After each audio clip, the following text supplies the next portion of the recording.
कि वज़ीर सेहत मुस्तफ़ा कमाल ने इस्लामाबाद के आइसोलेशन अस्पताल को बहाल करने का ऐलान किया है। दौरे के दौरान बातचीत करते हुए उन्होंने कहा कि अस्पताल 2023 से बंद पड़ा हुआ है। ये 265 बेड्स का अस्पताल है जिसमें 5 ICUs मौजूद हैं। इसे बहाल करेंगे। मुस्तफ़ा कमाल ने टेली मेडिसिन प्रोजेक्ट भी शुरू करने का ऐलान कर दिया है। कहा जो लोग इस्लामाबाद के अस्पतालों में नहीं आ पाते उनके घर तक टेली मेडिसिन पहुँचेंगी।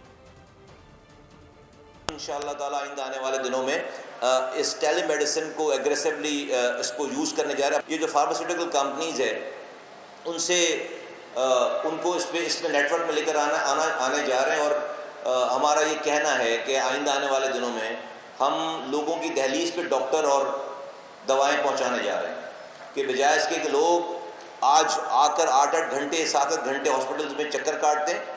पूरे पाकिस्तान में जो आईडी कार्ड है हमारा, यही हमारा MR नंबर बन जाए तो हम एक पूरे पाकिस्तान में एक वन पेशेंट वन ID के नाम से ये पूरा ये प्रोजेक्ट है।